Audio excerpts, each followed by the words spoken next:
और दोस्तों, target with PS Parihar channel में आपका स्वागत है। सुबह की इस वीडियो में ऐसी सूचनाएं होती हैं जो विभिन्न समाचार पत्रों पर छाई हुई होती हैं और विद्यार्थियों के लिए आवश्यक होती हैं। तो आइए शुरू करते हैं और देख लेते हैं कि आज के समाचार पत्रों में विद्यार्थी जीवन से संबंधित कौन-कौन सी सूचनाएं हैं।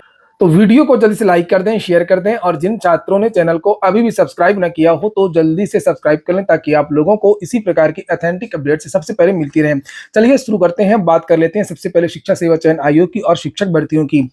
आपको पता होगा कि उत्तर प्रदेश लोक सेवा आयोग से जितनी भी पूरी तरीके से सरकारी संस्थान है वहां की भर्तियां होती हैं, जैसे जीडीसी असिस्टेंट प्रोफेसर भर्ती राजकीय महाविद्यालयों में जो होती है वो उत्तर प्रदेश लोक सेवा आयोग से होगी, और जो जीआईसी होते हैं वहां की भर्तियां भी उत्तर प्रदेश लोक सेवा आयोग से होंगी, लेकिन जो एडेड विद्यालय और महाविद्यालय हैं वहां की भर्तियां शिक्षा सेवा चयन आयोग में होंगी।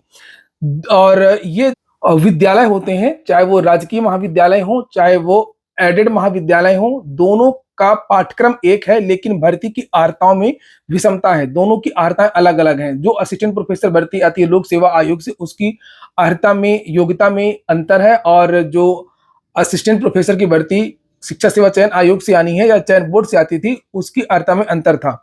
इसी को यहाँ पर लिखा है, इस विवाद को समाप्त किया जाएगा। इसी तरीके का मामला एलटी और टीजीटी में भी है। दोनों की अर्हताओं में अंतर है लेकिन पढ़ाई का जो पाठ्यक्रम है वो एक ही है। तो लिखा है कि जब ये चीजें समाप्त होंगी उसके बाद ही भर्तियां होंगी, और समकक्ष अर्हता स्पष्ट होने का इंतजार, पाठ्यक्रम एक होने पर भी अर्हताएं अलग अलग हैं। तो सबसे पहले असिस्टेंट प्रोफेसर भर्ती के बारे में लिखा हुआ है, सहायता प्राप्त अशासकीय माध्यमिक विद्यालयों और राजकीय महाविद्यालयों में पाठ्यक्रम तो एक है लेकिन सहायक अध्यापक के पद पर भर्ती के लिए अर्हताएं अलग अलग हैं। नए शिक्षा सेवा चयन आयोग का गठन होने के बाद अब अर्हताओं में समानता लाने की तैयारी है। समकक्ष अर्हता के निर्धारण की प्रक्रिया चल रही है। स्पष्ट होते ही अशासकीय व राजकीय महाविद्यालयों में नई भर्तियां शुरू होंगी। और नीचे लिखा है कि अशासकीय माध्यमिक विद्यालयों में हिंदी विषय, अशासकीय माध्यमिक विद्यालय ये जो एडेड विद्यालय होते हैं जहां से टीजीटी और पीजीटी की वैकेंसी आती है, लिखा है हिंदी विषय में सहायक अध्यापक टीजीटी के पद पर भर्ती के लिए इंटर में संस्कृत के साथ में बीएड एवं बीए में हिंदी की डिग्री अथवा बीए में हिंदी एवं संस्कृत और बीएड की डिग्री अनिवार्य है। वहीं पर राजकीय विद्यालयों में सहायक अध्यापक पद के लिए इंटर में संस्कृत, बीए में हिंदी और बीएड की डिग्री अनिवार्य है। और जबकि जो टीजीटी की यहाँ पर वैकेंसी आती है उसमें अगर आपके पास बीए में हिंदी के साथ में संस्कृत है तो भी चल जाएगा, मगर वो लोक सेवा आयोग में ऐसा नहीं है। लोक सेवा आयोग में इंटर में संस्कृत होनी चाहिए और बीए में हिंदी होनी चाहिए। तो ये एक अंतर है। ऐसे में अशासकीय और राजकीय विद्यालयों में सहायक अध्यापक पद की अर्हता में अंतर है। यही विवाद पिछली बार की एलटी ग्रेड 2018 में हो गया था। बहुत सारे विद्यार्थियों की जो नियुक्तियां वो रुक गई थी। इसी तरह अशासकीय विद्यालयों में कला विषय में सहायक अध्यापक के पद पर भर्ती की अर्हता में इंटर में टेक्निकल आर्ट एवं बीए की डिग्री होनी चाहिए, और जबकि राजकीय विद्यालयों में बीएफए होना चाहिए और बीएड की डिग्री होनी चाहिए। है दोनों कला के टीचर। अशासकीय विद्यालयों में अंग्रेजी विषय में शिक्षक भर्ती के लिए बीए में अंग्रेजी साहित्य होना चाहिए और बीएड होना चाहिए, अथवा बीए में अंग्रेजी भाषा हो या बीएड हो तो भी चल जाएगा।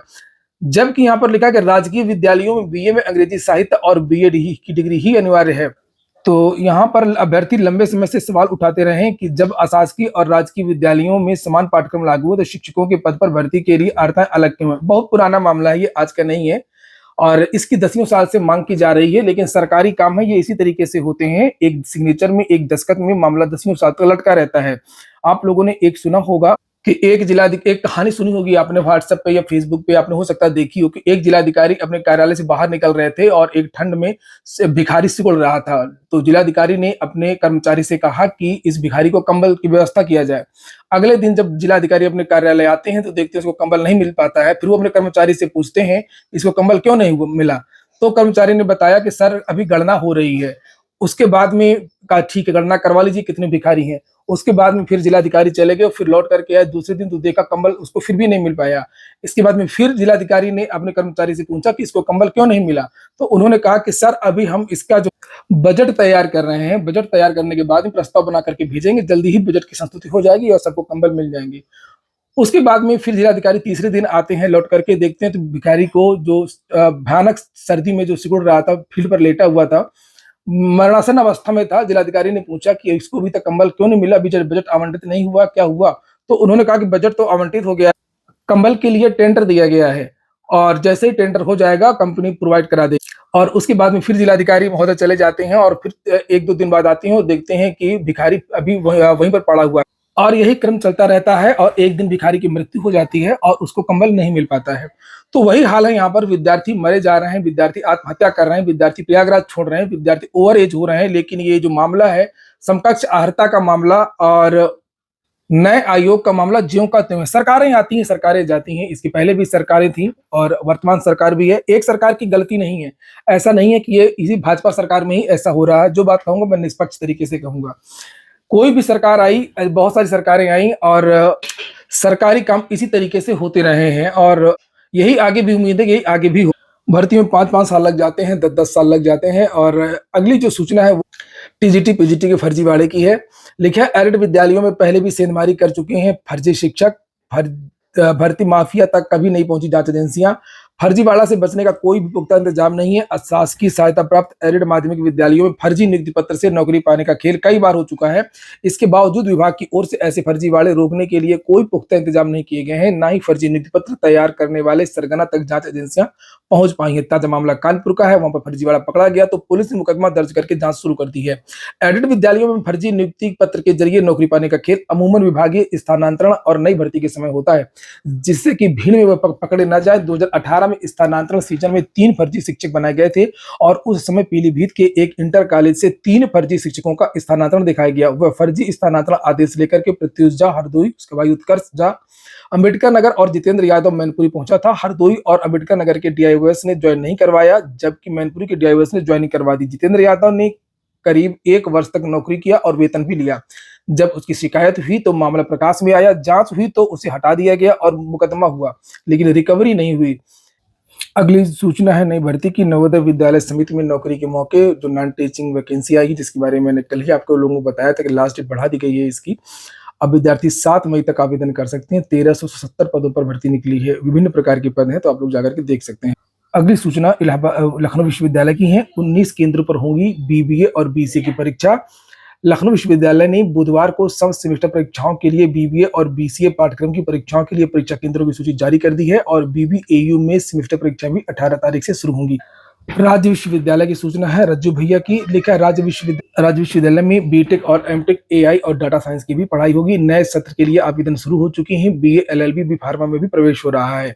प्रोफेसर राजेंद्र सिंह, राज्य विश्वविद्यालय परिसर, सत्र 2024-25 में बीटेक एमटेक का 5 वर्षीय इंटीग्रेटेड पाठ्यक्रम शुरू होने जा रहा है, जिसके तहत आर्टिफिशियल इंटेलिजेंस और डाटा साइंस की पढ़ाई होगी। सत्र 2024-25 में प्रवेश के लिए 1 मई से ऑनलाइन आवेदन की प्रक्रिया भी शुरू हो गई है। हाई कोर्ट से जो वैकेंसी आई थी एचजेएस की, उसकी लास्ट डेट बढ़ा दी गई है। लिखा इलाहाबाद हाई कोर्ट ने उच्चतर न्यायिक सेवा परीक्षा एचजेएस 2023 के लिए आवेदन करने की अंतिम तारीख बढ़ा दी है। ऑनलाइन आवेदन अब 15 मई 2024 तक किया जाएगा और आवेदन की हार्ड कॉपी डाउनलोड करने की अंतिम तारीख 22 मई है। वहीं पर आरओ एग्जाम डेट और पीसीएस एग्जाम डेट को लेकर के कल विद्यार्थियों ने एक ट्विटर अभियान चलाया था, जिसके बारे में मैंने आप लोगों को जानकारी दी थी और आज भी विद्यार्थी ट्विटर पर अभियान चलाएंगे। विद्यार्थियों की मांग है कि जल्द से जल्द पीसीएस का कैलेंडर जारी किया जाए और आरओ एग्जाम की डेट घोषित की जाए। हर डायट को मिलेंगे टैबलेट, ऑनलाइन शिक्षा को बढ़ावा, एससीईआरटी ने तेज की तैयारी। हर डायट को मिलेंगे टैबलेट। लिखा प्रदेश में प्रसिद्ध विद्यालयों के बाद में अब हर जिला शिक्षा एवं प्रशिक्षण संस्थान को भी टैबलेट दिए जाने की तैयारी शुरू हो गई है। इससे भावी शिक्षकों को भी ऑनलाइन पठन पाठन की सुविधा दी जाएगी। प्रसिद्ध विद्यालयों में सिम इंटरनेट के लिए भी पैसा जारी कर दिया गया है। वहीं पर लिखा है छात्र औसत विषय के आधार पर की जाएगी शिक्षकों की तैनाती। माध्यमिक शिक्षा विभाग ने अनुदानित यानी एडेड विद्यालयों से मांगा है डाटा, मतलब वही समायोजन जिसके बारे में मैंने कल आप लोगों को जानकारी दी थी कि जहां पर अध्यापक नहीं है, वहां पर जहां पर पहले से अध्यापक नियुक्त हैं और जहां पर विद्यार्थी नहीं है, तो वहां के अध्यापक जहां पर विद्यार्थी नहीं है वहां भेज दिए जाएंगे जहां पर अध्यापक नहीं है। तो जैसे मान लीजिए कि एक विद्यालय ये है, एक विद्यालय ये है और यहाँ पर भी 100 बच्चे थे और 4 टीचर थे और यहाँ पर भी पहले 100 बच्चे थे और 4 टीचर थे। यहाँ पर बच्चे कम हो गए किसी कारणवश और यहाँ पर बच्चे 25 और यहाँ के टीचर हो गए रिटायर, तो यहाँ पर एक टीचर को छोड़ करके 3 टीचर यहाँ भेज दिए जाएंगे। इस तरीके से ये भर्तियां कर रहे हैं और नई भर्तियों के बारे में समाचार पत्रों के माध्यम से कोई जानकारी नहीं दी जा रही है और हमेशा इसी तरीके की सूचनाएं आ रही हैं, चाहे वो राजकीय विद्यालयों के बारे में बात हो, चाहे वो अशासकीय विद्यालयों के बारे में बात हो। यहाँ पर देखिए वही बात लिखी है, राजधानी के अनुदान माध्यमिक विद्यालयों में छात्र औसत के आधार पर शिक्षकों की तैनाती होगी। माध्यमिक शिक्षा विभाग इसके लिए सभी विद्यालयों से छात्र और शिक्षकों का डाटा जुटा रहा है कि कहां पर किस विद्यालय में कितने छात्र हैं और कितने शिक्षक हैं। अगर छात्र कम है तो वहां शिक्षकों को हटा करके दूसरे विद्यालय में भेजा जाएगा। लिखा है ताकि छात्रों की संख्या और विषय के आधार पर शिक्षकों की तैनाती हो सके। और लखनऊ की बात है, लिखा है कि राजधानी में इस समय 99 माध्यमिक शिक्षा विभाग के, जबकि 2 नगर निगम से जुड़े अनुदानित विद्यालय संचालित हैं। 101 विद्यालयों में करीब 60,000 छात्रों के सापेक्ष 2600 से अधिक शिक्षक तैनात हैं। माध्यमिक शिक्षक संगठन के अनुसार राजधानी में तकरीबन 30 ऐसे विद्यालय हैं जहां पर गणित और विज्ञान वर्ग के शिक्षक नहीं है। छात्रों के अनुपात में विषयवार शिक्षकों की तैनाती हो, इसके लिए विभाग ने सभी अनुदानित विद्यालय के प्रधानाचार्यों को पत्र लिख करके डाटा मांगा है। और इसका जो शिक्षक है वो विरोध भी कर रहे हैं। यहाँ पर लिखा है माध्यमिक शिक्षक संघ एकजुट के प्रदेश अध्यक्ष सोहन लाल वर्मा ने बताया कि शिक्षकों का समायोजन करना ठीक नहीं है। भले ही जहां किसी विद्यालय में शिक्षकों की कमी हो वहां किसी अन्य विद्यालय के शिक्षक से शिक्षक कार्य ले लिया जाए। लिखा है कि ऐसा इसलिए कि मान लीजिए उस विद्यालय में जहां पर शिक्षकों की संख्या कम हो गई है वहां अगर बढ़ गई तो उस शिक्षक को दोबारा वहीं पर आना होगा। तो आप लोग अतिरिक्त शिक्षण ले सकते हैं लेकिन ट्रांसफर मत करिए, ये इनका कहना है। लेकिन हमारा कहना ये है कि यहाँ पर जितने भी पद रिक्त हो रहे हैं, जहां जहां पर भी शिक्षक नहीं है, रिटायर हो गए हैं, वहां पर सीधी भर्ती से पद भरने चाहिए। और जहां पर विद्यार्थी कम हो गए हैं उसके बारे में शासन विचार करे, अधिकारी विचार करें कि किस तरीके से छात्रों की संख्या बढ़ाई जाए।